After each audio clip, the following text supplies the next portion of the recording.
And so, hello guys. Ito nga pala yung nangyari nung tumakbo ng long run ng weekend nung December 21, 2025. Kaya ito na, upload na natin. At akala ko nga dito ay nung paglabas ko ng bahay ay kulimlim lang at walang halong ulan na malakas na kagaya nito. Pero nung paglabas ko at pagtakbo ko banda dito ay medyo lumakas na nga rin yung ulan. Kaya ayan, sayang din naman yung attire natin, pagbibis natin, pag-stretching kung di natin tutuloy itong long run natin. At syempre, weekend din naman ngayon. At syempre, time check, 3 PM kami niya nung nag-start kami at lumabas nung aming mga bahay. At buti na nga lang din at may sumabay sa ating pacer ngayon na nakabike na bata. Yan, kahit nga umuulan, ayan, tuloy-tuloy pa rin kami sa aming pagtakbo. Ako, siya ay pumapadyak naman na nakasabay ko. At dito nga din sa part nga na ito ay medyo nakaka 3 kilometer na nga rin kami, kaya kahit nga umaambon pa din ay tuloy-tuloy pa rin kami. Ayan nga guys.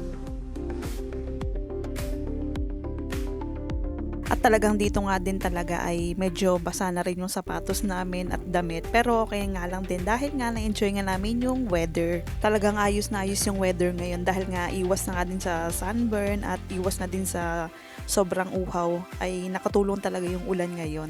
Ngayong nag-long run ako. And nakaka-proud nga lang din sa aking sarili na kahit kababae kong tao, na kahit umuulan o maaraw ay ayun nga, nasa daan pa rin ako at ito tumatakbo, makbang pa rin para sa aking journey. At habang ako ay humihinga at nabubuhay sa mundong ito, ay gagawa ko ng mga magagandang memories at i-document ko ito para may babalikan ako pag tumanda na din ako. Or may babalikan ako or makikita ng video pag medyo pasuko na din ako at may motivation ulit ako para magpatuloy. Kasi yun naman yung purpose ko kung bakit ko dinodocument yung every routine ko o yung mga ginagawa ko sa buhay, katulad na nga lang ito. Kasi parte ito ng journey ko at proseso sa pag-abot ng aking mga pangarap sa buhay. Ayun no, humugot na si Auntie mo.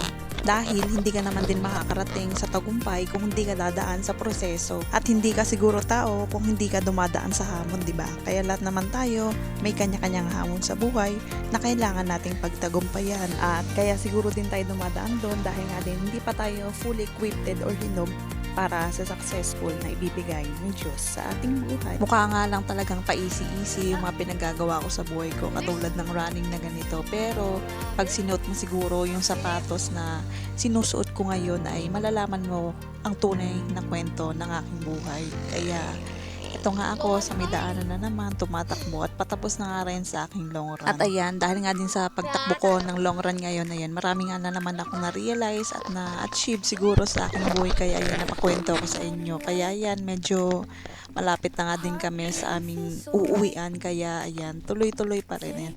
Mabagal man, at least sumuusad, kaya diba? Habang bata pa lang, yung iba mga kasama ko ay magpatuloy kayo sa mga pinagagawa nyo kung saan kayo masaya.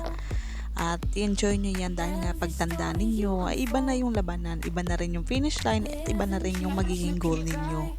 At palagi ding pagbutihan at galingan sa bawat ginagawa at tinatak sa buhay dahil walang ibang susuporta sa sarili kundi sarili mo lang.